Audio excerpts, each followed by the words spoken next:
Hello, everybody, and welcome to a new episode of A Make Mine Mayday, the show all about Spider-Girl and her world. I'm Zach Joyner, the friendly neighborhood executive producer and webmaster of Spidey-Dude.com, executive producer of the Spidey Dude Radio Network. Before we get started, we always got to thank our patrons over at Patreon.com/Spidey Dude Network. Patrons such as Allison, Cindy, Ed, Georgia, Greg, Janelle, Jessica, Catherine, Kale, Keegar, Laura Howard, Master Drammond, Phoenician, Scott, Vanessa, and Vicky, as well as our newest patrons, Adam and Jurgen. Thank you guys for your support over on patreon.com/Spidey Dude Network. And of course, we also got to mention our VIPs, Scott, Sebastian, Venkman, and Winnipeg Webhead. Thank you guys for being our VIPs over on patreon.com/Spidey Network. If you haven't checked out our other great shows, we got our other great shows like Clone Saga Chronicles and Spectacular Radio, as well as season 1 of Amazing Spider-Man Classics. Those are part of our Vault series. Those are completed shows for the most part. But season 2 of ASM Classics is a father and son duo talking about Spidey from the beginning. We got Sal Buscema Era podcast, the seminal run on Sal Buscema's seminal run on Spectacular Spider-Man, covering everything from the Return of the Sin Eater all the way up until shortly before the Clone Saga. And of course, Voices from the Eerie, a Gargoyles podcast, talks about the Gargoyles animated series that ran in the 90s. Also discusses the new comics that are out now. So if you haven't checked those out, check those out now. And of course, our Patreon first show, Books of X, the show all about the Krakoan era X-Men podcast. And of course, Spidey Dude Experience here on the YouTube channel. Of course, if we're doing an episode of Make My Mayday, it's always going to have Kelly McDaniel. Hello, Kelly. Hello. And so we got some people already talking. Hello, Andrew. And we got Winnipeg Webhead. Hi. And we got Venkman already in the chat. Oh, hello, hello. guys. Hello. So, Kelly, we're doing a little more patriotic episode today. We just celebrated July 4th, didn't we? Yeah. So obviously we're recording on July 7th. So we're a little late, but it's okay. We are celebrating as we start off into our multiverse shenanigans. That's the nice way to call this last leg of, or as I call it later on in my notes, the unraveling of the MC2. Yes. Especially after most recent most recent story, which we'll go into when we talk about news. But yeah, so we are going over Captain America Corps because Shannon is involved, and there's cosmic multiverse shenanigans. A good 3 years before Spider-Verse. The Marvel's first multiverse event, according to someone. It's wrong. Well, yes, they are wrong, and they don't like being told that.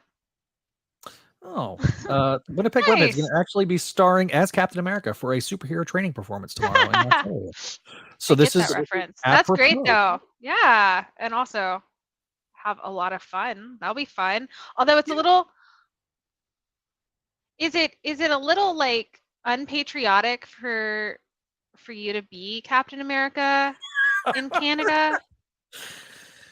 Because y'all just had Canada Day before us. Yeah. Which, I mean, I guess he could have dressed up as like a member of Alpha Flight. I mean, they have the maple leaf and everything. I don't know how that works. I don't either. Do we want to talk about some news there, Kelly? Yeah, totally. Sorry. I'm just saying, I was just like, it made me wonder. I was like, is that unpatriotic? Like, because, everyone thinks a patriot, they think of America, but like really patriotism is just about like your love for your country. True. So anyway, he wore the red and white Spidey suit he got for Canada. You did. We saw it on the Discord. Yes, he did. Yeah, so if you haven't, it's really speaking of, link is down in the description. If you have not joined our Discord, go join it now. Yeah, also, totally. I'm using my new computer, Kelly. I know you are. I'm so excited. Yay. No more freakouts. No more computer freakouts. Hopefully not. Knock on wood. But yeah, so in terms of news, I literally wrote there's no real news, but I guess there kind of is, since we do make mention of any time an MC2 character pops up and we have to add another issue to our long list. our never-ending list. The list that will never end. The list that will never end, which is good. I mean, I guess that means Marvel likes us and doesn't want us to stop talking about them. Maybe. But yeah, so there are 2 pages in Edge of Spider-Verse issue 4 that feature Mayday and 982 Peter Parker. The writer did not know, however, that Roderick Kingsley was killed in Spider-Girl The End, or at least that's how I'm assuming it was, because when people have asked about it, he did like the disguise smiley face on the emoji, so like I don't know if he's just calling them like fake fans or trolls, which would be really weird considering they're not fake fans. Like it happened. I don't know how else to take it other than he's like he's using the emoji as my bad, but it's like I don't know because it's a weird emoji to use. Yeah, that's a weird answer. I like it's okay to not know, because this is what I wanted to get into was it's not a Mayday story, y'all. As you know, someone jumped down my throat when on Reddit. Yeah. And nobody came to help me. I'm just gonna throw that out there. Not salty. Totally had to defend myself and use my mod powers. Did my response not go in? It was just all I saw was me. Oh, I thought I didn't check. Yeah, no. I typed a response. Anyway, it's fine. Because I wasn't that obviously enthused, and they were trying to state that everyone needed to go out there and buy it because Mayday's in it, and we need to show Marvel that Mayday makes money. And here's the thing. This wasn't her story. This was 3 stories in 1 issue, so an anthology series. And it was a story about Aranya from the 616, who I do appreciate. They start the story where she's in 982 because she was helping a tie back to the end of the last Spider-Verse story, where Spider Peter from the other Peter was asking if any one of the mystical spiders could help him, have a more human form and get back to normal. And so I appreciate that, we're at least following that up with Anya went back to their world to help and did help. And now Peter has two legs. Yep. And immediately is trying to I did appreciate the visual reference of him wearing like hoodie girl. No, he's wearing hoodie girl. Yeah, no, and I refuse to call it anything else. He's in full hoodie girl, and it's hilarious, and I love it. Yeah. And that's what I'm saying. Like there's very much like good nods to it, and I think that's all we really need. And then 2, as it's been mentioned to me, but also I know, does Kingsley ever really die? He could easily come back, but we just didn't see it, and because we don't see it, it does feel very jarring. And that's okay, and I get that, and I'm pretty sure that they just didn't know he died. And so to me, this is still these 2 pages are still far better than the Infinity story we got. Yes. Mostly because guess what? All they do is fight, and then Anya goes on to do Anya things. And we get a lovely mention with them fighting together, how, again, Anya is no longer Spider-Girl. It's almost kind of saying, hey, we're giving this back to you. Bye. And that's the part I like. And that's the part that's cool, But ultimately, it's not a Mayday story. You going out and buying that issue is not showing Marvel that you want more Mayday. Honestly, it's showing them that you want more Anya. Yeah, so it backfires in terms of your Look, if Mayday was the star of the book, like you're saying, that's an entirely different if element. she had a story, if she had an actual story in the book, it would make more sense. Instead, it's literally 2 pages of basically Anya helped unother Peter. He goes back to normal, and then Hobgoblin shows back up being very Phil Urch-esque hobby, not Roderick Kingsley, but in any case, like I said, the whole Hobgoblin thing is just wrong. It's just a wrong characterization, and whatever. You could argue that it's like a different Hobgoblin, but like, well, no. See, that was my thing. Is that's what I thought, but as you read those 2 full pages, yeah, no, unfortunately. So, and that's okay. Again, it's not the biggest thing, but also buying it's not proving that point. And it also, I want quality over quantity. I don't need, them to do 10, 5 to 10 issues of Mayday written by somebody who's never read the book and an editor. And yes, I'm honestly at this point, I'm just very angry at Nick Lowe, and will continue to be angry at Nick Lowe for things he's done, the crimes he has committed in his laziness. Which, sorry. But tell us how you really feel, Kelly.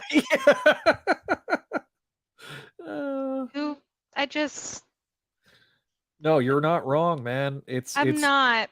But in any case, again, all I'm saying is we don't need a series where everything is wrong, and we're going to get into that because this is, as we get into Captain America Corps, this is actually the start of what I call the unraveling, because things start to fall apart, and it actually does start here. Yes. AKA, maybe I'm anti-multiverse shenanigans. So how we're going to do things, we're going to do things a little differently. Yes. Just segue into the rundown, because we are going to do things not because, God, if we went through each and every issue beat by beat, like, there's a lot that doesn't involve Shannon. Yes, even though I got sucked in, because I'll be honest, this story is bonkers. Yeah. And I'm the one that made the rule of let's just focus on Shannon. Let's do a really quick episode and just focus on Shannon, because for all the Spider-Verse stuff, we're just going to focus on Mayday, because otherwise there's so much. But otherwise, then I got sucked in by, Tony Stark's brain, and in a jar. In a jar. He asked Hank Pym no matter what to kill him. Yeah. It is. In any case, again, the story is bonkers. and so Crazy Town Banana Pants, like, oh boy. It's in a good way. Yes, it is. We'll talk about it, because at the end of the day, everybody gets put back to where they're supposed to be. No harm, no foul, everything's saved. Unlike other multiverse stories we'll talk about, like the first one that Marvel claims. Kinda. Yeah. So there is a little bit of history that I will talk about before we get into the recap. Major big thing about this set of issues here is that this is the first reference to Earth 982 since Spider-Girl The End. But we shouldn't be surprised, because this is Roger Stern we're talking about. He is the type that won't leave any stone unturned and will reference things that might be missed. He's definitely from the school of Mark Grenwald school of thought when it comes to continuity, and it shows here. Each issue notably does feature cover art by Phil Jimenez, who does things like Infinite Crisis. It was part of the launch team of the brand new day era of Spider-Man. Outside of what we see here, It's the only MC2 references we see of any significance until the topic of next episode, as I call it, the Dark Ages. Now, in regards to the story and what's going on, the Ed Brubaker run on Cap was a huge deal at this point, and he brought back Bucky, the one-time sidekick to Steve in World War II, and largely was thought to be one of the three people who actually stayed dead in Marvel's publishing history, with our friends Uncle Ben and Gwen Stacy. We all know how this works out later, but at the time, this is the trio of not returning. So, just kind of give you a little bit of base for the foundational parts for this story. And Kelly's going to run down the first 3 issues. I will run down issues 4 and 5. So yes, and obviously we'll pepper in and sprinkle in, our antidotes on certain things. So yes. It's still broken up, but it's not kind of broken up because this isn't like it's not Mayday story. It's not us deep diving, even though I start getting real sucked in. But anyway, it's because it's honestly the moment Tony Stark's brain showed up, I was like, okay, now I'm here, which is very late in the game, honestly. But then I'm like, no, I don't want to leave. This is creepy and weird and psychotic. And if you know Kelly, her horror-loving background, it does touch that part of her soul. This is more like 60s sci-fi. Yeah, for sure. It's just like I said, it's Crazy Town banana pants. Once everything starts coming together, it's insane. So yeah. As I went all the way to the top of my page, and I'm like, I need to get back. All right, so, Captain America Corps, issue 1. The title for issue 1 is Missing in Action. Obviously, it's Roger Stern, Felipe, is it Brion? I think it's Brion. Matt Milla on colors, and Corey Pettit letterer, and of course, Tom B as editor. Brennan, not Brevoort. Yes. Brennan, not Brevoort. All right. I also updated the dates too. This was Thank you. So released on June 15th, 2011. Cover date was August 2011. So Inuits pull up an iced Captain America in the Arctic Circle, and in a flash, literally, he disappears. A watcher, Tath Key, is watching from a distance, and anyway, and has figured some force has abducted Captain America, and this should not be happening. And he's been seeing it everywhere in all multiverses, or not all, but most, like a lot. So on the blue area of the moon, Tath explains that Captain America is going missing from different timelines, and it's threatening the elders, the watchers, and everyone's existence. And he isn't, I don't know what I was doing when I was typing this, but anyway, everyone's existence. And, Captain America is not just missing from one timeline, but multiple. And it's causing the multiverse to kind of destabilize and go haywire, as multiple timelines are now occurring and kind of breaking off. The other watcher that he's talking to, Utu, doesn't find this concerning, as anytime a Captain America is stolen from one timeline, others are created in his place where he does exist. But Tath is worried that the multiverse will collapse if these disappearances keep up. We cut to is it Camp Lehigh or Camp Lehigh? I think it's just Lee. Okay, Camp Lee. April 1941, as Captain America gets ready to go out and save the day, someone teleports into his room and takes him somewhere. New York City, present day, we see someone watching the news. It's like a Fox News equivalent, about the current Captain America at that time, Bucky Barnes. The public has learned that he's formerly the Winter Soldier and wonders if he's still an enemy agent. Bucky is fighting some fascists, as Captain America should be, when Tath comes to visit him and recruit him for an extremely important mission. Bucky follows and finds himself in a different reality, the home of Tath, and other Captain Americas have shown up as well, including our girl, American Dream.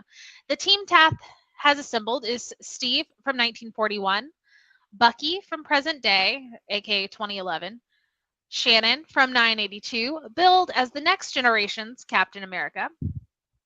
U.S. agent, just before things collapse on him.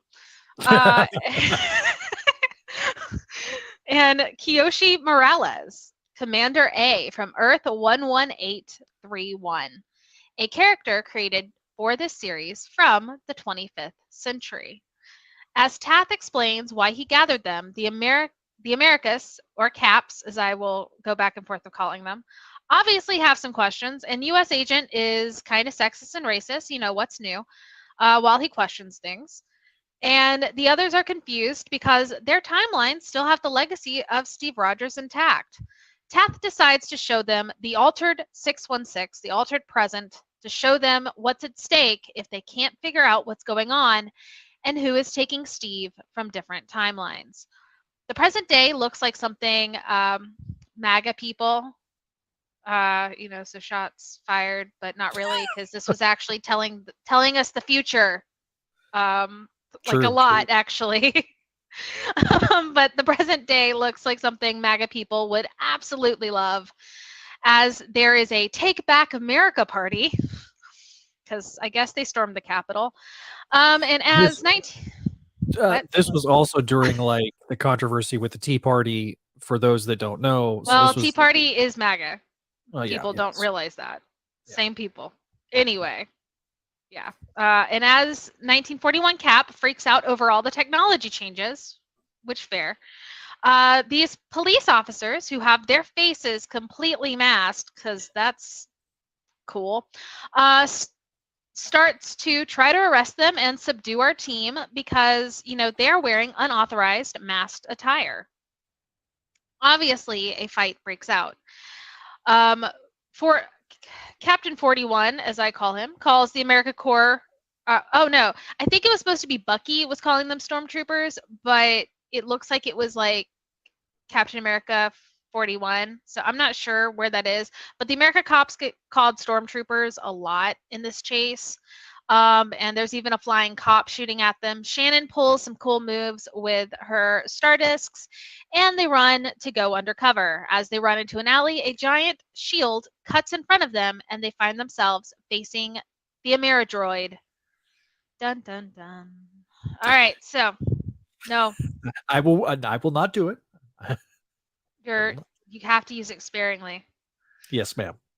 Okay, thank you. All right, so Captain America Corps, Captain America Corps, Corp, whatever it is. Corps, yeah, but it's got an S. I know, the S is silent. Corps. Yeah, no, anyway, Corps. So, Captain America Corps, issue number 2, Enemies of the State, released on July 20th, 2011. Cover date was September. New York City, The Next Generation. Sorry, I'm going to keep laughing every time I see that. Anyway, we see a bit like look, it's almost like it's like Stern was trying to tell something to someone. just saying it. So we see a bit of a flashback in Shannon's point of view when Tath recruited her to this mission. She knows him as the Contemplator, something she knows from the Avenger files. And while she's not exactly jazzed about following a cosmic entity, we kind of basically start getting the rundown from her point of view from issue 1. As we're still in Shannon's point of view, this issue, we're told that the Ameridroid possesses all of Cap's strength and agility, but multiplied, and it was originally made to house the mind of a dying Nazi scientist, but that was destroyed when it turned against the Red Skull, so how does it even exist in this reality? The Caps go after the android, who take them down pretty quickly. They're taken and held at Seagate, which is a prison off the coast of Georgia, apparently. Don't know why in this universe we turned Jekyll Island into Alcatraz, but that's a thing. Or maybe it's Sea Island, because Seagate, so Sea Island. We turned the haven for all the sea turtles. Cool. Anyway, actually that is something fascists would do. That sucks. Anyway, as Shannon comes to from being knocked out, Well, the Caps go after the android, who take them down pretty quickly. They are taken and held at Seagate, and as Shannon comes to, she's greeted by a video feed of Major America, with Bright Star and Broad Stripe taking the feed over to play a little good cop, bad cop, and trying to scare Shannon by showing her feeds of what they are doing to the boys on the men's side of the facility. Shannon has some not so nice words for them as Bright Star walks away. Broad Stripe asks to talk to Shannon alone. She claims no one else can hear their conversation and asks about Steve Rogers. Shannon advises she's not talking unless they stop torturing the team, and the connection is lost as Seagate loses power from a nasty storm. The Caps all make quick work of getting their gear back and regrouping, but Kiyoshi doesn't want to just leave without freeing the political prisoners. And so the group goes and finds them, only to find at the beginning 3 men: Peter Parker, Sam Wilson, and Luke Cage. And they have a lot of contempt for the flag and the uniform our heroes wear. Shannon sees Peter, Sam, and Luke, heroes, Avengers of her world, and is kind of shocked by how young they are and also just in the state that they're in because they're imprisoned. Shannon frees Peter out of his inhibitor collar, and he goes a little crazy, frog leaping over John, U.S. agent, and helping remove the collar from Luke. The 3 men then take charge, getting everyone free. An energy vortex sweeps the Caps back to Taft's home, and Taft asks them if they're ready to believe him now. John is obviously still John, and he flies off the handle. And then Bucky does bring up that, they didn't really learn much beyond that this alternative world is just a total mess.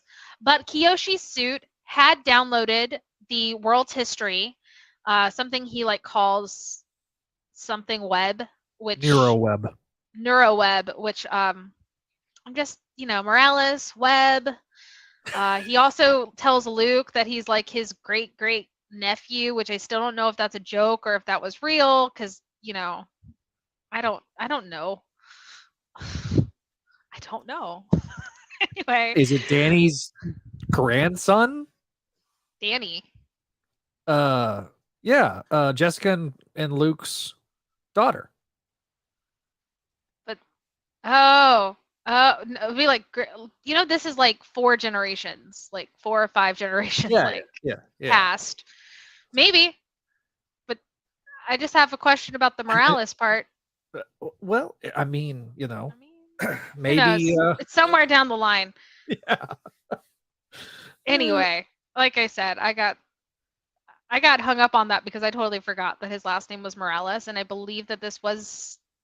When did Miles show up in the comics? 2013? No, Miles came in 2011. Oh. Around the same time that this was being developed. This was because San Diego Comic-Con 2011 was the announcement of Miles Morales.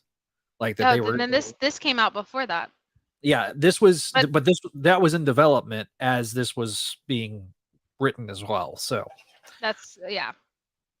Hmm. Anyway, just a thought. There's a lot of thoughts with Kiyoshi. But anyway, Kiyoshi's suit had downloaded the alternative world's history when they were at Seagate. He explains that AmeriCommand is something the government created after the Avengers disbanded, because without Captain America, without Steve, they had nothing keeping them together.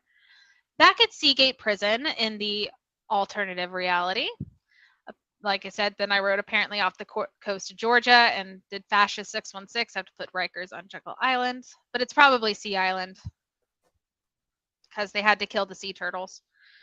Damn Nazis. Damn dirty Nazis. Anyway, Fascists. Anyway, the AmeriCommand finds Seagate totally trashed, and they put out an APB for the prisoners to be found dead or alive. And Stripes makes mention to ask for the interlopers to be kept alive for questioning, telling Star that if they kill them, it may threaten to undo all of their hard work. To be continued. All right. So Do we want to mention like the covers, like who was on each cover? So I think the first. yeah. So the first one is 40s. Yeah.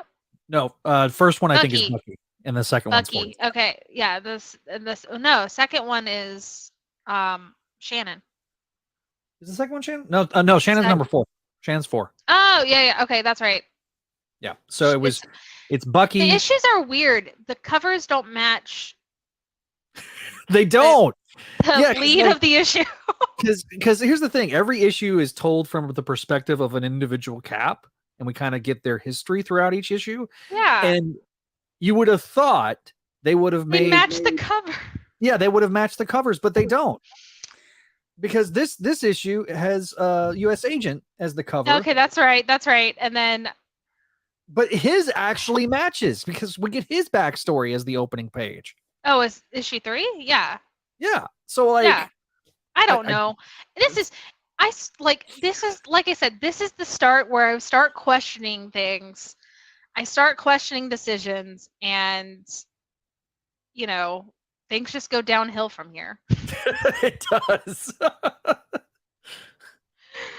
So anyway, Captain America Corps issue 3.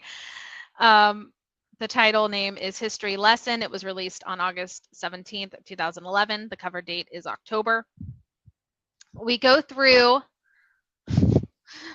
Why did I write Ho? So I wrote H-O.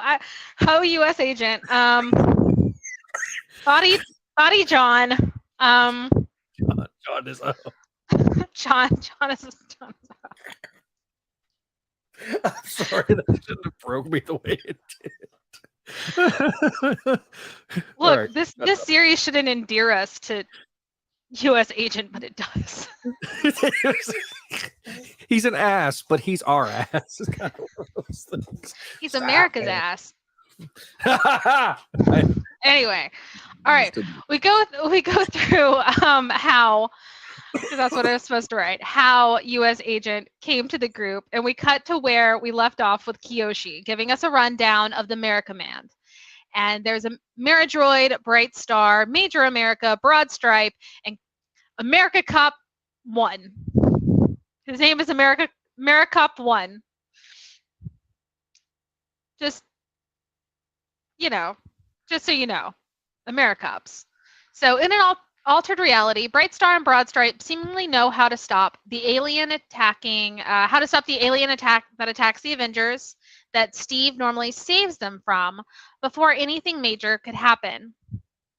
And then Broad Stripe easily defends Thor leaving with the Enchantress to go back to Asgard. So we no longer have Thor in the Avengers in this world, thus giving Broad Stripe more power in the group and seemingly knowing how to easily take down Kane and capturing Hawkeye, who in the 616, as we know, only tried to break into the Avengers Mansion to audition to be an Avenger, but in this reality, he was charged and later died in a prison uprising. Wholesome. Without Hawkeye to kind of keep the Avengers going, they quickly disbanded, and when Iron Man, Wasp, and Giant Man left the team, Star and Stripes introduced their new teammates and had created America Command. The team immediately went to work, capturing Zemo, Red Skull, and Sleeper almost as if they knew where to look. From there, they also seemingly killed Mar-Vell, imprisoned all mutants, and backed a Miles Brickman for president. Shannon knows this name and how crooked this man is. To quote her, she said, he made Nixon look like a choir boy, and I really wonder where we've heard that before. Oh boy. Hey, I didn't expect Roger Stern to, warn us of the future, but here we are. True. He's a psychic. So Shannon asks where the Fantastic Four was during this, or anyone really. But we see that the Fantastic Four was no more when the boys were lost and then died in the negative zone, and Sue went into seclusion. That Pym suffered a breakdown, Tony died on an operating table, and Janet retired to live the good life. All these headlines seem pretty fishy, and Bucky proposes a plan, kind of becoming the leader of all the captains. As they need more intel here, and Bucky asks Shannon and Kiyoshi to find the Wasp, while he and Steve check on Pym. Bucky asks John, huh? Just to stop you, Bucky's made the leader, but like U.S. agents like, hey, who made you leader? And everybody's like, well, we're not going to make you leader. Well, no, they were like, no, Bucky has our vote. And U.S. agents just like, all right, whatever. Fine. He's all bumping. Whatever. It's funny. Anyway, Bucky asks John to watch Taft's back as he tries to find the truth to Tony's death. They go to Edgewood Cemetery in Long Island and find Tony's tomb, and Taft finds out that this is Tony's body, but his brain's been removed. Dun, dun, dun. Kiyoshi and Shannon find themselves on the Good Ship Trust Fund off the coast of Monaco, and they disguise themselves as staff, but Janet kind of immediately knows that they're not her staff, obviously, as you know, she hasn't seen them before in her life. And then Sue comes out from the bar and is alarmed by them because, again, doesn't recognize them, and she's been warned to be on the lookout for these bad guys pretending to be Captain America. So she throws them off the boat as they try to show themselves to them and talk some reason into them. They basically try to go, wait, we're from the future, and Sue just knocks them off the ship. At Leonard Sampson Memorial Psychiatric Hospital, Delphos, Ohio, Steve and Bucky take out some orderlies who were talking about Banner's lobotomy, and they disguise themselves. Oh. Sorry, I forgot about that part about his lobotomy. This is where I start getting sucked in because I'm just like, this world is bleak. This is why we can't let Murdoch keep buying news stations. Well, sorry. Yeah. He honestly, if we find out he's Red Skull, I would not be shocked. I don't think he's going to be around much longer at this point. So good. That's horrible to say, but good. A little bit, but that's, you know. Tell us anyway, how you really feel, Anyway. Sorry. I don't like sensationalizing the news for profit, for miscommunication purposes. Sorry. Anyway. So as I go back about Banner's lobotomy, Steve and Bucky disguise themselves as the orderlies and get into the building. They make it to Henry Pym's room, and the man is drugged out of his mind, going on about, go to the ant, through the sluggard, consider her ways, and be wise. They realize they need to dry Hank out from his drugs before they can even talk to him. Back at Tony's tomb, the AmeriCops show up, but John makes quick work and Tath orbs them away. At America Man HQ, Star is talking to Sue about what just happened, and Star advises Stripes that everything is a mess and then calls her D. And then your gears should be turning about wondering what Captain America villain is called D. Because you might not know, especially not back then. But Kiyoshi, Shannon, Steve, and Bucky, and seemingly Hank all get orbed out just in time, something that infuriates Stripes. At the abode of Toth, or Taith, or, you know, Taith Key, we find out from Bucky that Pym was drugged by order of a Dr. Wentworth. You know, like Deidre Wentworth, a.k.a. Superior.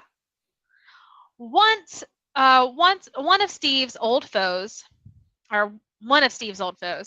Kiyoshi runs a scan and finds that Stripes and Superior are a really close facial match. According to Shannon's Avenger database, Superior had developed a time probe And the pieces, and then that's when the pieces start to all fit together.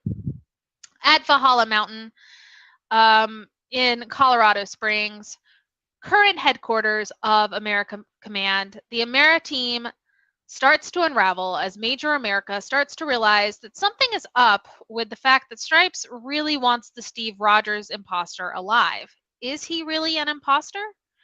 Stripes goes on a power trip after being questioned and reminds everyone that they only have their powers due to her. Stripes heads to her office and goes into a secret room where she houses Tony's brain. She basically tortures him for information, which is really weird. And and shows Tony's brain the Tesseract, advising that she has it and will use it to empower her more, so the world will be hers to command. And that's where I hand you the baton to finish these last two out. Okay, so we got Captain America Corp #4 with Shannon on the cover because that makes sense. Released on September 21st, 2011. The cover date is November. Our issue opens in Arizona, 2410, with Kiyoshi working on trying to do a speech when the Contemplator summons him, as he says, "Commander A, come with us." So we get our recap page, kind of recapping with using actual panels from the previous issues, talking about what's going on. And then we get the splash page of our opening splash page, Assault on Valhalla. So we have the intruders that show up. They get to the rebel base. We've got looks like, I think it's Nick Fury and so members of S.H.I.E.L.D., Peter, the prisoners that we saw last issue. So, Fury's kind of confused how he sees Cap and everything. So they all meet up. So we've got Punisher, we've got Misty Knight, we've got Matt Murdock. Speaking of a Murdock, looks like, I think that's supposed to be Patsy Walker, Hellcat, but her hair is wrong. I really don't know, but this is kind of because I didn't really make mention of it, but it was starting in even as far back as issue 2. Little things were changing. Yes. Because the timelines were becoming so unstable. Yes. So this is kind of one of those moments. This is not Hellcat. I thought it was it's Tigra. No, it becomes Tigra. I believe prior to that it was she was the cat. Yes. That's right. Yes. Because it's on the next page. So like she said, you have the cat and Murdoch. Murdoch just, is in his civilian guise, and then all of a sudden timey-wimey reverberations happen, and she goes from being the cat to being Daredevil, and Murdoch becomes Daredevil. Wait, the cat becomes Cat becomes Tigra, and Matt becomes Daredevil. Thank you. Thank you for correcting me. So we got Murdoch's becoming Daredevil, Tigra's Tigra now. So it's the entropy wave is what's happened, is what they call it. So, there you go. Yeah. Punisher wants to take it to the streets, but Steve is like, no, that would be civil war, and we don't want that. So, he kind of gives a bit of a rousing speech talking about, how he saw bigots waving the flag, and there's some things never changed, and there's just the America Command is the newest bunch to divide and conquer. So, Peter goes, I don't know about you, but I'm ready to follow this guy anywhere. So they begin the plan. Yeah. Meanwhile, at the abode of Tath Kai, we've got U.S. Agent and Shannon, and Shannon kind of calls him out, saying that, Shannon's like, hey, they're going and doing a diplomatic mission because U.S. agents are all grumpy because Barnes wouldn't let them go. Which, I mean, if you wanted to ignite a powder keg, you would put U.S. agent in that situation. So,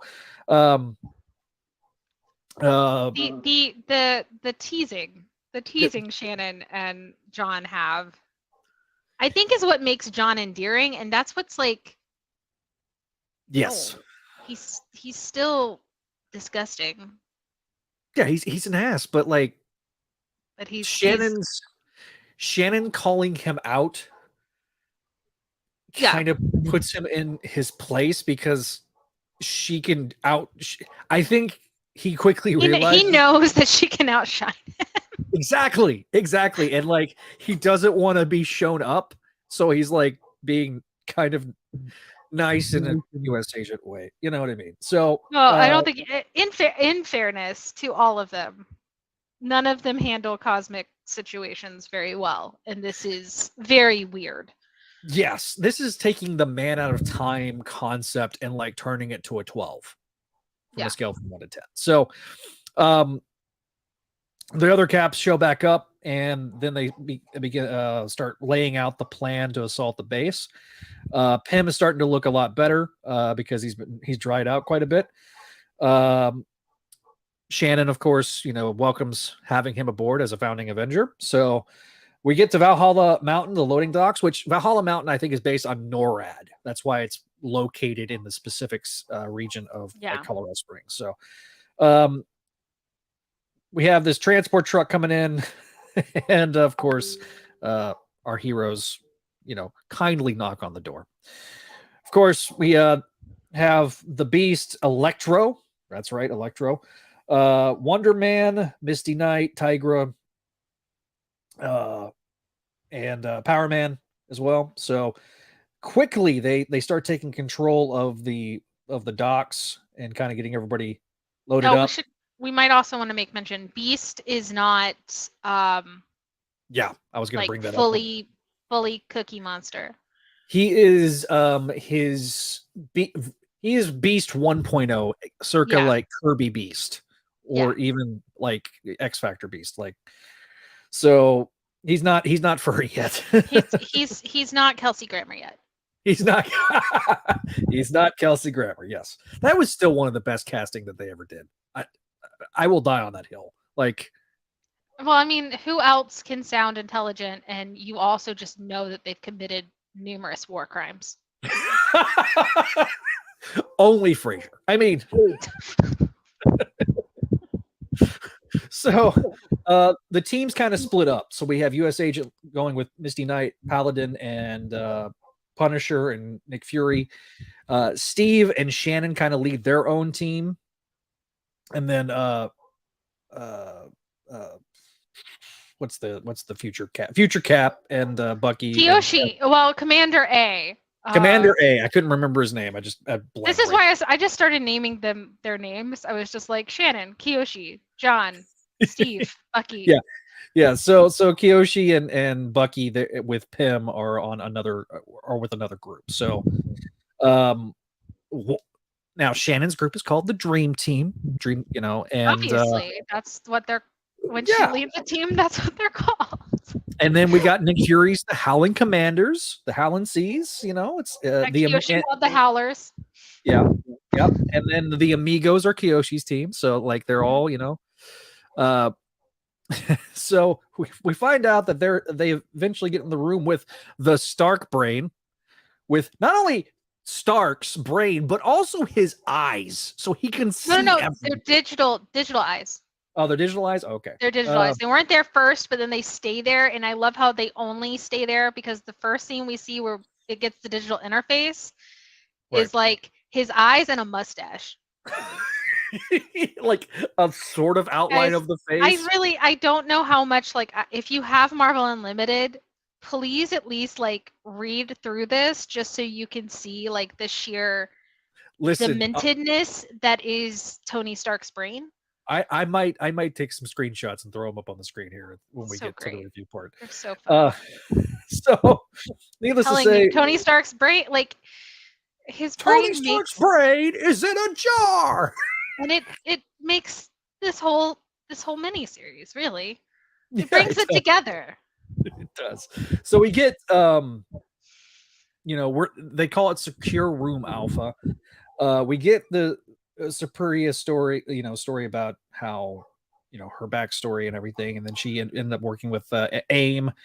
So how this version of the Avengers welcome Broadstripe and Bright Stars, the Avengers, and kind of confirms everything that happened. Meanwhile, we have the Ameridroid getting his head chopped off by a U.S. agent via shield, which is kind of gnarly. And then suddenly, thanks to the timeline shenanigans, we see him coming out of the of the big body and falling apart. So we then have our two baddies talking about where the Devil's Major America, but he got sidelined to his quarters, and the teams are continuing to advance, whereas Taff and Steve and Shannon, they're looking for the Tesseract. They find it, and then Taff ends up getting sucked into the Tesseract, gets swallowed whole. The other Caps show up, and then of course our baddies are there to start to fight them. And what inside the Tesseract, we find out that the Tesseract is actually made up of a bunch of Steve Rogers's, like, all inside the Tesseract, suspended in frozen animation, perhaps for all of eternity. Next, the fateful conclusion, which is issue 5. All right, issue 5 with the cover of Commander A on the cover. So, we kind of get the recap page to begin with, and then it's into the infinite. So they're in Valhalla Mountain, the Alpha Corridor. We have all of our various heroes, helping out. Beast gets turned back into Beast, so he's furry. He goes from being. I don't know if it's back into Beast. It's just turns into Beast. Yeah, and then we have others that end up disappearing thanks to the wave. So this kind of shows you what was happening right before the other Caps showed up. So it kind of takes you back a little bit. So then we get to the others. So we have the fight scene between the others and our various baddies. Major starts to no, that's not Major. That's U.S. Agent. Starts to capture one of them when all of a sudden the Ameridroid is back and he's got big again. So, well, he got bigger because this is 3.0. Yeah, this is 3.0. This is the upgraded version of Ameridroid. Meanwhile, this was the second body. Yeah, this is yeah. So, we have Hank and we have Tony. They're still watching it unfold. So we have the brain and poor Hank can't do anything but watch. So, Ameridroid throws his mightiest of shields. And US Agent's like, dude, I thought I chopped off your head. And that's when he says, just call me Ameridroid 3.0. Mm-hmm. So, anti-cap. That actually makes me like slightly wondering just John's like IQ level, because it's a robot. John is a very simple man. So, needless to say, we need to show him Terminator. This is true. So, of course, Supra turns back into her former self or whatever. The ripple effect continues. Oh yeah. Major vanishes. The Ameridroid's been replaced by a machine smith. Mm-hmm. So Supra is like, okay, I'm going to jump in there, and then we have who's the blonde girl's name? I can't remember. Bright Star Ursula. Ursula / Bright Star grabs the Tesseract, and she's thinking that she's going to start taking control. When all of a sudden, we have Taft's big giant head, and then they all get sucked into the cube themselves. So every living thing gets sucked in. So Taft kind of has everybody in here. They're all within the Tesseract. Dr. Wentworth is being told, behold the fruits of her labors. And U.S. Agent, thought bubble, not a whole lot of thought bubbles in this period of time in publishing, but he's like, Cap's taking this way better than I would. So Taft kind of explains where they are and what's happening. So basically, Supra sought to remake the 21st century in her own design by supplanting the post-war Captain America. She callously removed them from from existence, and then she decided to remove a bunch of other Captain Americas from existence as insurance. But her time probe reverberated throughout the multiverse. Ever more realities lost their Captain America, initiating the wave of chaos that threatens to unravel all of existence. And of course, Dr. Wentworth is mad because she's like, "How dare you, question my genius?" And so, Kath says, "Look, you've imperiled all realities, including your own, and the only way to put things back is to have 1940 Steve combined with one of these other caps." And 1940 Steve kind of gets in her face and was like, look around you. You've upset not only the balance of untold worlds." And so he, without hesitation, something he should have done in Endgame. Oh, anyway, shots fired. So of course Wentworth is not going to allow it, but Brightstar's like, "Look, you're on your own at this point." So she knows that she's been defeated. Cap does what he should have done back in the day in Endgame, apparently, and things start, big giant glowing things, and all the caps get thrown away from the Tesseract, and it starts coming apart, and things are starting to be put back for the first time in years. And then we get to Captain America, 1940s Captain America, showing up right where he left off. And so then we have U.S. agent getting crushed by a bunch of rubble. Then we cut to New York City, one generation in the future, where American Dream is on her motorcycle. And we get to New York, Sorry. And one generation in the future, because this is most definitely the 616. Yeah, we'll talk about that. Someone was trying to say something. Somebody was making comments. We have New York City, quote unquote, 2011, the present, where Bucky was looking at finding some terrorists when Commander Rogers shows up, and they have a conversation. And of course, the conversation kind of leads to this whole timeline shenanigans, because Steve's starting to remember some things that he didn't previously remember. Mm-hmm. Bucky gets arrested. Vox, which you said Fox, right? It was supposed to be like a Fox News thing. Yeah, this is Vox. Yeah. Vox, which was owned and is still owned by Disney. So this is before that. I don't think they wanted Vox to know. But yeah. And two, Fox News is actually not owned by Disney. No, Fox News is not. I was talking about Vox, the media company. Yes, the media company that.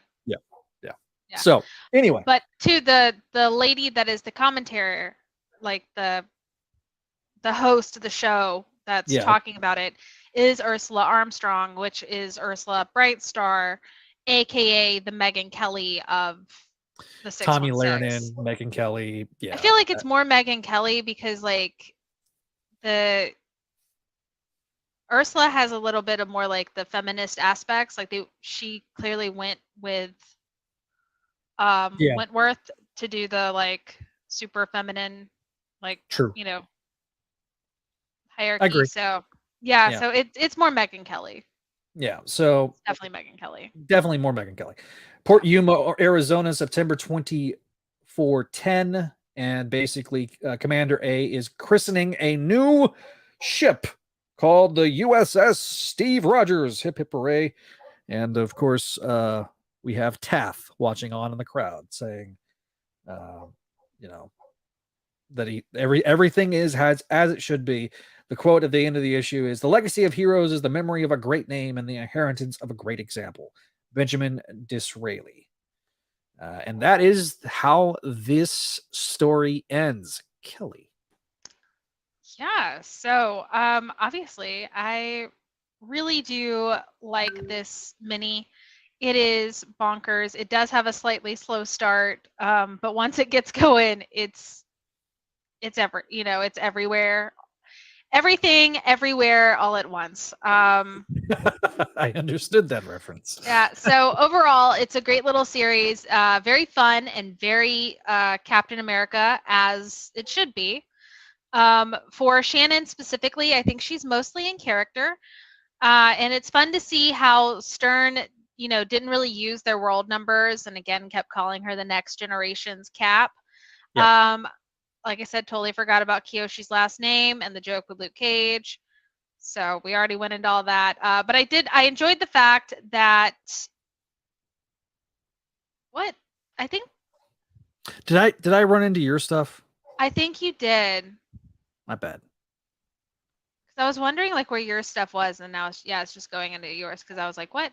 But anyway, yeah, no. I really enjoyed the series. I think everyone at least should, like, if you are a Captain America fan, you definitely should read it. And I think it's a great example of how a multiverse story should be. Yeah. In the fact that it is weird and kind of crazy. But at the end of the day, everything goes back to normal. Everybody gets to live their lives as normal, and things just go back to keep on keeping on, And it's a complete loop. Whereas with the multiversal stuff that we'll see starting in the next episode, it's not a complete loop. It's a open-ended thing, which leads to questions. So my thoughts are, I enjoyed the fact that Uncle Raj treated the MC2 with the respect it deserves. To me, that's what makes part of this series work for me. I have a bit of a quibble for Shannon cursing. No, I don't. But yeah, no, I get it. That's one reason why my tagline is red, white, and cursing. But there you go.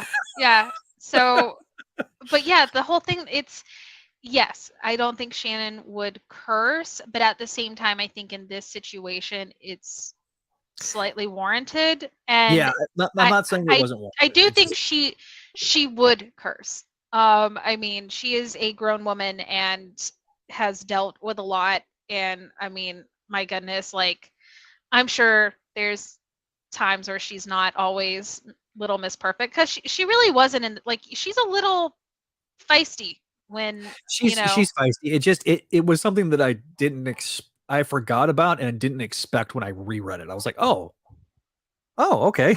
Yeah, well, it's different writers. I mean, I think the thing really, it's so from the dance. Yeah. So, like from the dance where we kind of get where May's like, I don't know, what I was being called, but certainly I wouldn't be called that, kind of insinuating Phil cursed at her. Yeah. I guess maybe that's why we feel a little uncomfortable when we see MC2 characters cursing. But I feel like this was kind of a place where I'm a little bit more okay with it, mostly because she was in character for the most part. Yes. I mean, that's in terms of characterization, she's in character. That it's Shannon. Yeah, it's Shannon. So, but it felt like to me more like that would have I expected that more with a U.S. Agent and Bucky, maybe more so. It rubbed off on her really quickly, especially U.S. Agent. What I really liked is that the tone and tenor of the brief scenes that we have of 982 world, it felt like it did when we last saw Shannon in that final miniseries / the end. I assume this takes place shortly thereafter, and it felt, even to the art kind of felt like it was directly kind of referencing that in my view. And I liked how she played off these other Caps. This is a Bucky and Steve story. Yeah. And at its core, but Shannon's kind of in a little in awe of it at first, but it's nice to see how quickly she adapts and never gets rattled. Obviously, she's done some multiverse shenanigans where she goes to parallel universes before. Yeah. Not but her first rodeo. It's not her first rodeo, but it's something that just doesn't happen often enough with 982 that it was cool to see that. And I love how she gives US Agent a hard time and isn't afraid to get in his face, because he's like, nice job, and then she's like, for a girl. He's like, I didn't say that, but we know you meant it. like the it's quippy in the way that the best parts of the MCU are quippy. When it's not being overly done, if that makes sense. Well, like, I mean, the best part of that panel is where Captain America 1941 is like, cut it out, like, stop with the like, stop, children, stop bickering. Because even 1941 Cap, who's like fresh out of like, he's like probably younger than all of them. He acts most like the adult. And he's he's still acting like the adult. But it's like you said, there's a lot of cute moments in it, and there's a lot of like crazy moments in the story. But of course, is this, you know, an MC2 story? No. Does it feel like the stories we've read before? No. And unfortunately, we're going to continue kind of in this realm for the rest of the time. Because it is an entirely, and like we've kind of alluded to this, but in my notes I said, it's because we're completists, we're obviously covering it. Oh yeah. But if you don't read this story, you're not missing a ton. No, not unless you really love Shannon, which I mean, why wouldn't you? Like, agreed. Shannon is awesome and does deserve a lot more love. She does. So, and in my opinion, this is the blessing and the curse of the story, because it's so self-contained. People might think of it as being forgettable. It's not a forgettable story. It's a bonkers story. It's worth reading. It's because it's Roger Stern. It's going to be extremely well written. I do feel like the pacing is sort of extended because we set it up to be 5 issues with 5 players on the board, so there's 5 Captain Americas. To me, the pacing, like, I mean, there's a lot that's in each issue, like a lot. That's true.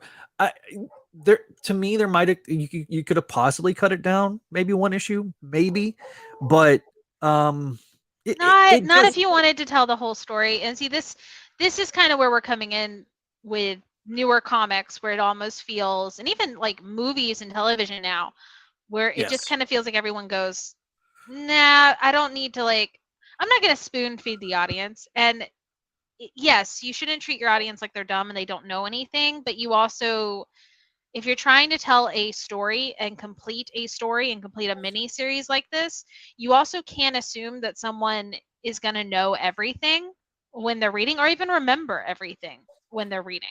So you kind of want to make sure that those things feel complete and are at least explained.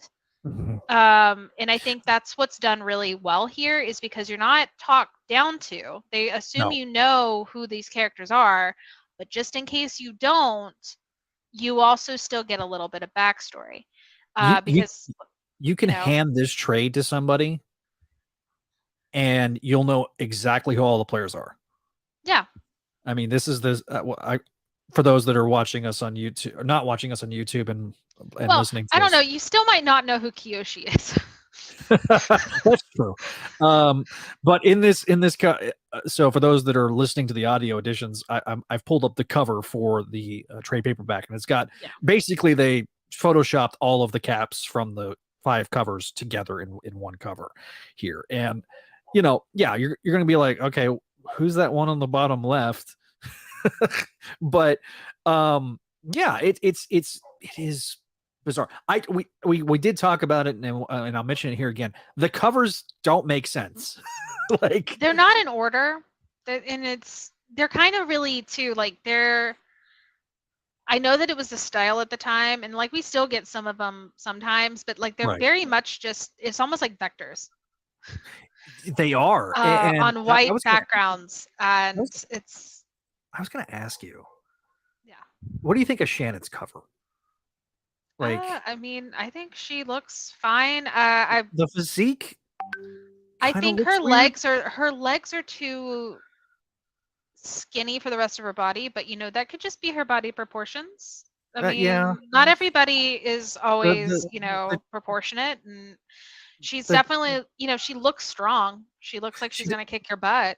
Yeah, so. yeah. Just like I guess it's weird because I guess like the way that the torso looks is a little off to me, but I don't know, and I don't know why. But maybe it's just because of the placement of her stripes. It makes her look like That's it. it almost kind of looks more elongated. Yes. But it's not actually elongated. Yeah. Yeah. So that's probably what it was. I couldn't figure it out. I was looking at it and I was like, there's something weird about this cover to me. I mean, it's a cute look, but it also like just, fashion tip.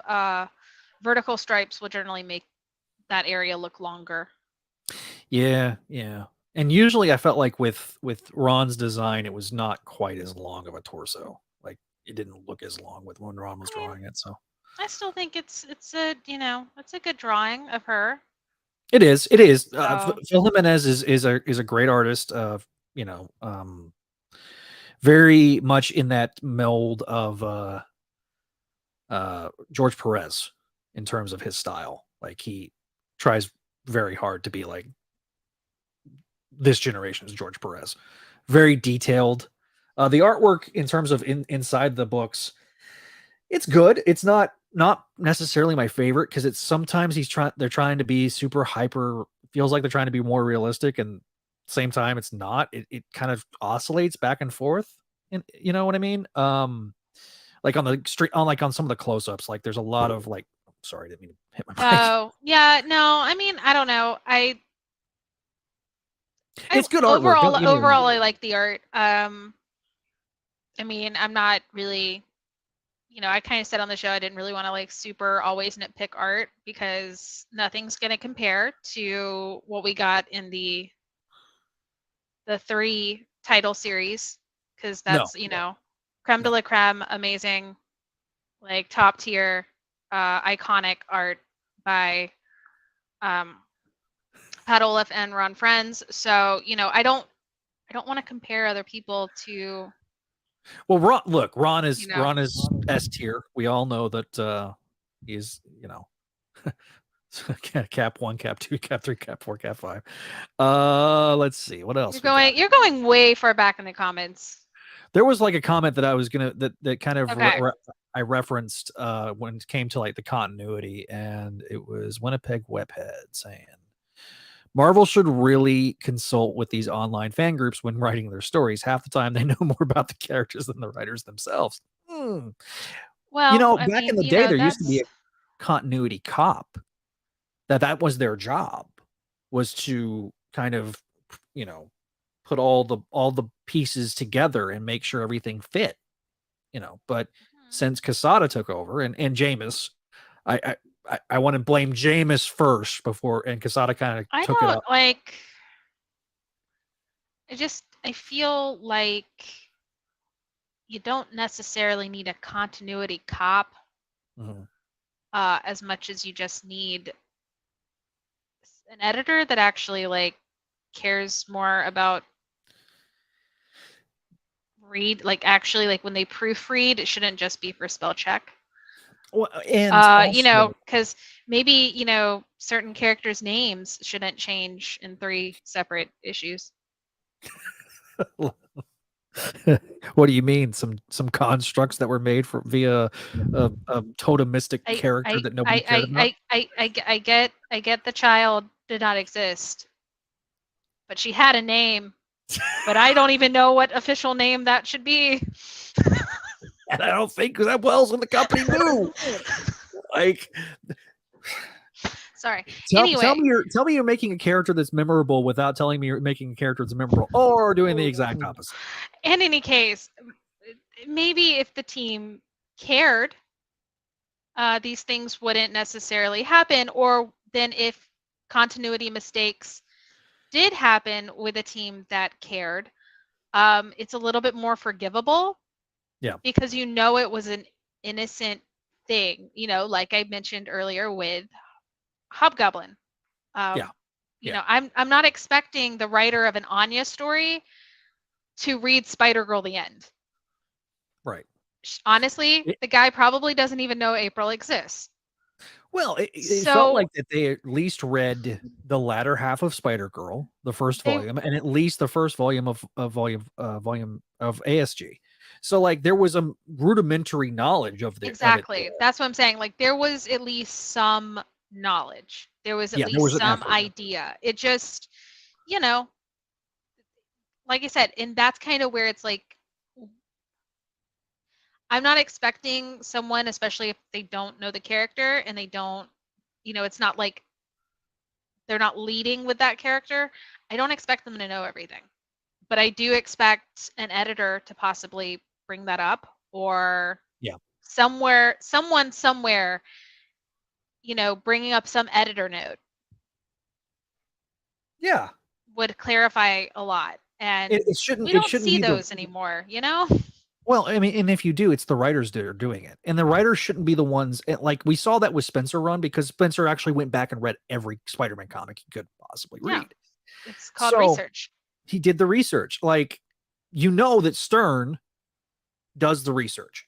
Anytime you've ever read a Roger Stern, most most of writers the time, don't give a damn. Anytime you've read a Roger Stern led miniseries or of some sort, he's going to go back and he's going to do his research. He read enough Shannon to know how to write her. Obviously, he had a lot of experience writing, U.S. Agent, and it looked like he went back and read the Bucky stuff. So like he had that knowledge coming in, and it does fit. If you're a Cap fan, this is to me a great miniseries. If you're a Cap fan, because it gives you different flavors. Obviously, the created character was something completely new, but like that to me, bringing the three Caps together is something that was a lot of fun. Seeing a Steve and seeing his reactions to everything, for like the 1940s Steve, and they did this later on with the Avengers crossover that they did later on, where they brought the Invaders to present day or whatever. So it's not like the first time that's happened, but seeing that Steve react in a very real and wholesome way, and kind of being both intrigued but also horrified about what the future was like. You know what I mean? So apparently Vickman finally made out what was on your hat. On your beanie. Yeah, one of my favorite beanies, because it's dumb. So anyway, so let's move on. We do have a voicemail yes, that was left. Yes. I think it was, so to kind of set this up, I think it was left during the last episode. Actually during the last episode. Like literally while we were recording it live. Thanks, Walter. Yeah. So all right. It's our good buddy Walter. Hello, Walter. This is for the Make My Mayday. It's your friendly neighborhood pest, Walter. Just want to congratulate you on your epic run with Kelly's expert analysis and Zach's receding hairline. Thanks, Walter. You both did a wonderful job. Very entertaining and very informative. I can tell the passion that you had for the character, and I hope that you enjoyed it as much as your audience did. Take care, guys. Hope to see you around the internet more. Well, thanks, Walter. We are not done. Yeah, no, no way are we near done. It's just now we're in the multiverse of shenanigans and the unraveling of the MC2, and how, there's this somewhat like, if we just fix it, it's back to normal, right? No, because when you break what is that Beyonce lyric? Or not lyric, it's a line from the song with Lady Gaga. Well, there's also a Spider-Man Steve Ditko talking about Joe Quesada breaking of the toys. Do you remember that? I do know the breaking of the toys, but I want to, while you bring this up, I'm going to search for that Beyonce line. So and I'm paraphrasing, but Ditko occasionally did stuff online. Like he would write things and then people would publish it online for him. And I remember that he had seen a article about Joe Quesada using a phrase called "sometimes you just got to break the toys." And Ditko kind of pushed back on that, where it was, there's a certain point where if you break the toys, then the toys are no longer recognizable as the toys that they were. And of course, with him being, very objectivist, he's very black and white when it came to that type of thing. And there's a little bit of gray there, but like definitely what Kelly is saying is true. This is the breaking of the toys moment from this point forward in our look back. Well, this is the start. Like, this is kind of where, like, oh hey, here's some multiverse shenanigans. Isn't this fun? And this story is fun, and it does it the way we've seen multiverse shenanigans in the past do things, which is everything ultimately everything stays pretty much the same in their world, and they go back, and it's just like this really weird story. And Spider-Verse is the first time everything gets unraveled, worlds get quote unquote killed, even though they don't. And a lot of I can't speak, but a lot of harm comes to not just Mayday, but a lot of characters. And then it took Spider-Geddon to kind of fix these issues, but unfortunately, things just, when someone doesn't really care about the character, even when you try to fix it, it's not fixed. It takes a lot of heart and soul, which I will give Marvel credit. They did do their best to try to ease this kind of breaking of the character to us, by having Tom and Ron write some stories, but of course they had to keep within the parameters of what the main story was asking for. Yep. And, you can go back and listen to Mayday Monday's interview. I believe it's still up. It's still on Spotify. It's still on Spotify, where that was talked about, because it definitely wasn't the most enjoyable experience for anyone that cares about Mayday. And so the quote I actually found, it's actually was done by Lady Gaga, but it's from the telephone thing, but it's, it was me because I was thinking so it says, trust is like a mirror. You can fix it if it's broken, but you can still see the cracks in the MFing reflection. And of course, not talking necessarily about trust, although I think this actually applies to Marvel as a whole, because when you do start doing what we're going to start reading, it does start to wear down your trust, which of course, maybe you shouldn't trust a company, but you start to doubt the corporates, like the corporations. What am I like? I mean, storytelling abilities ultimately, and just also like care. Like, they really don't care about you. Sorry to say, they, like, a corporation cares about sales, and that's it. They care, and in the case of the comics, I mean, we've talked about this on Spider Experience, and I know you guys talked about it on Crawlspace as well. The comics are a tax write-off now. they're not the stir that they're IP factories. I mean, that's all they are. And like I said, we'll get more into this as we go through Spider-Verse. We are going to go over Amazing Spider-Man 8 through 12 next episode, so another kind of long episode, but it doesn't make sense to break it up. It's one of those things, we got to talk about the build up to Spider-Verse and the beginnings of Spider-Verse, so it makes sense for people. Spider-Man 8 through 12 is Spider-Verse. Is it? Okay. Well, I haven't main story. I haven't cracked open my my trade. Yeah. So these are the main stories, because there wasn't really a lot of build up involving May for Spider-Verse. No. So, and again, we're only going to focus on her and her story. So the thing is, Shannon's in every single issue of this, even if she's not like the lead character.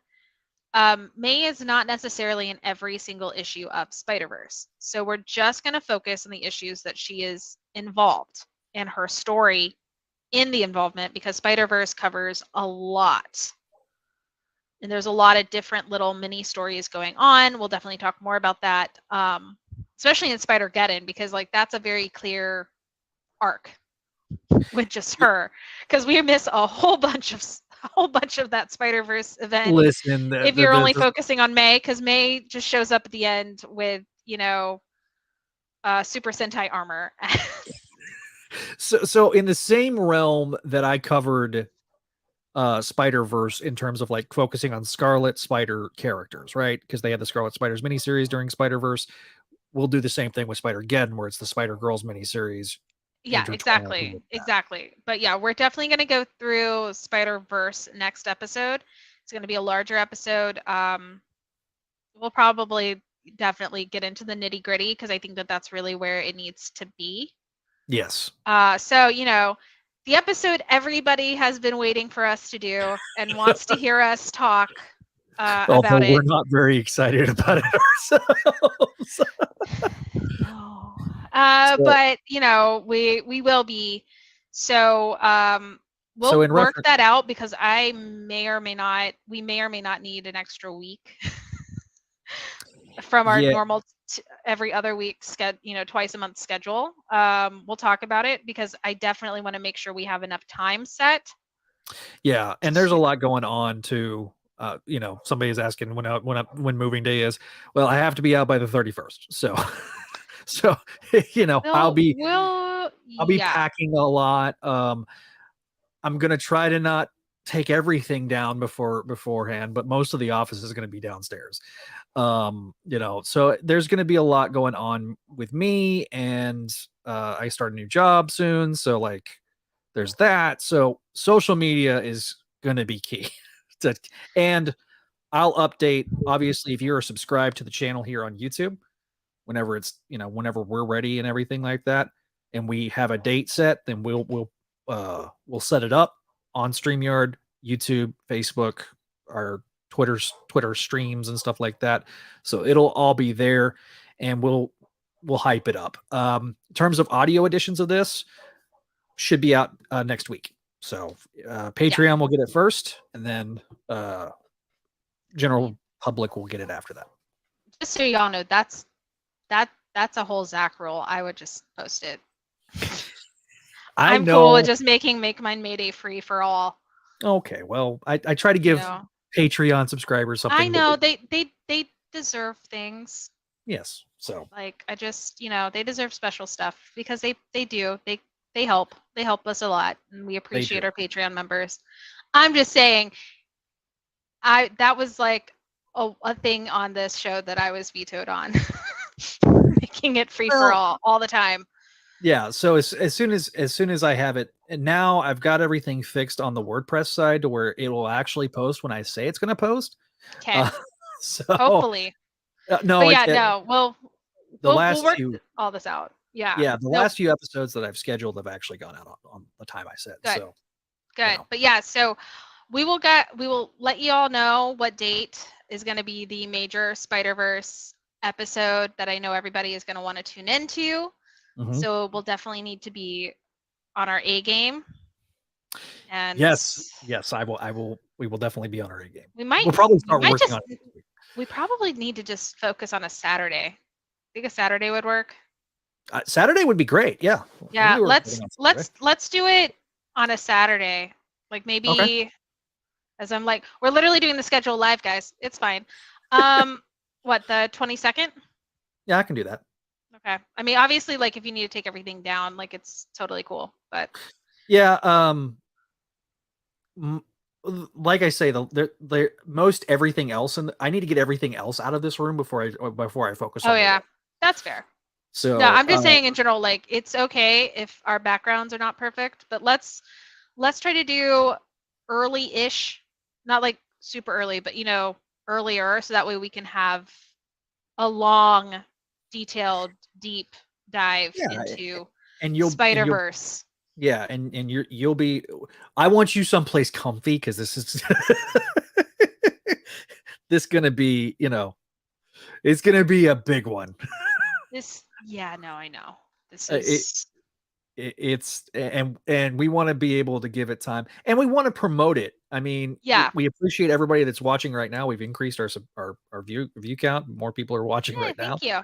So if you're watching us live, thank you for watching us live. Yes, thank you. And we didn't know, because this is like one of those where we're like, oh, this is going to be a fun one. We kind of knock it out, Yeah, yeah. It's this was more just like, let's knock this out before we get into the. I do have a question for you, Kelly, before we do the formal outro. Did you join Threads yet? Yes. Okay. All right. So I joined Threads. It's this. So all threads are the same as Instagram, and you cannot change your Instagram handle without changing your Threads handle, or vice versa. It's awkward. Yeah. Yeah. Yeah. So the Spidey Dude Network one, be sure to follow that one. I'll be updating that as I update the Twitter as well. So, but yeah, I thought I figured you did, but I didn't know for sure. So there's too much social media. I don't know where to go anymore. I'm very confused. Another one. It's like, okay, guys. I'm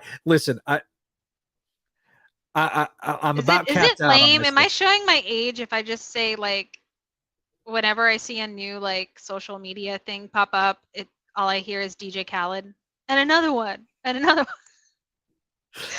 It's like Hydra cut off one head, two more sprout up in its place.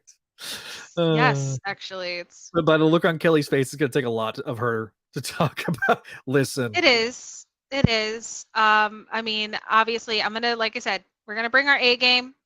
I've been saying this as everyone's asked, and we've all led up to it. I want us to be on our A game. I want us to do really thorough deep dives on everything and give it honestly, like the most fair shot possible. I don't want it to us just bash it. No, because that's not the intention. We're gonna give it the make my Mayday treatment, which is we're gonna be fair.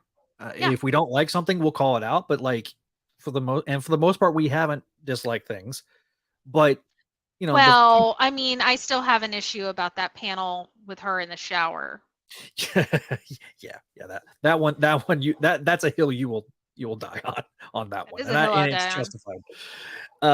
And so again, we're gonna give it we're gonna be fair but firm. That's a good way of. Yes, it's a lot like how I do any and all reviews. I've stated this. If anybody's watched anything I've ever had to read on Slot, I will give him his flowers when he is due flowers, and I'll give criticism when criticism is due. At least when I feel that it's justified. Right. So it's gonna be normal sailing, but I want to make sure that we really do this episode justice, because it's been the one thing I think overall that we've had people ask for us to do and ask when we're doing it, and said they couldn't wait to hear it. Other than, talking about April, and like, right. Y'all all know how much we had people ask about April. We had a lot, yeah. And I think even more so than April, we've had a lot of people ask us, well, what do you think of Spider-Verse? Because it's such a departure from what came before. And so, and I'm interested to go back and read it with my perspective that I have now, as opposed to as it was coming out. Yeah, the anger has subsided. I mean, there's still, I think, some resentment, some anger, because there always will be. It's a bitter feeling, especially like when we start going into the history and we start kind of going into some of the discussions that were happening on social media prior to it starting. We'll get into like what ran me off Twitter in 2014. Some fanboys. So we'll kind of get into all of that as well, to kind of like really, because that's ultimately my thing, is I want to make sure that we give an accurate representation of what it was like to be a fan as these issues were coming out. And that's the way we've kept this from the very beginning, because this podcast is a time capsule. And so, this is how we're gonna flow. Yeah, it is different, and it's yeah. So can't wait. we'll get so we're gonna wrap. Anything further there, Kelly? No, I'm good to go. We will see you guys on the 22nd. Yep, 22nd. Yeah, 22nd. So thanks again for watching, everybody. You can follow us on our social medias like Facebook at Spidey Network. That's also the same on Threads and Instagram, Twitter.com, at Spidey Radio and at Make Mine Mayday. You can follow us there. YouTube, if you have not subscribed, find us on YouTube, Spidey Radio Network on YouTube, and TikTok as well. So thank you guys for watching, those that are watching us live here on YouTube. If you're an audio listener, thank you for listening to the audio version. Leave us that 5-star review and let us know how we're doing by leaving us an email at makemymayday@gmail.com, and we will read it live on a respective podcast. And if you want to leave us a voicemail, you can leave us a voicemail at 818-925-6631, and we will play it live on the respective shows. Of course, if you haven't checked out our other great shows, be sure to do so. But we got to thank our patrons before we get out of here. Patreon.com/Spidey Network. Allison, Cindy, Ed, Georgia, Greg, Janelle, Jessica, Catherine, Kale, Keegar, Laura Howard, Master Drammond, Phoenician, Scott M., Vanessa, and Vicky. Thank you guys for your support, as well as Scott, Sebastian, Venkman, and Winnipeg Webhead. Thank you guys for your support. Also, you can look at our friendly neighborhood graphic here on the tier. We thank them for their support as well. And of course, Adam and Jurgen, thank you guys as our newest patrons. Thank you guys for your support. So we'll see you guys next time here on Make Mine Mayday. Thanks for watching, and thanks for listening.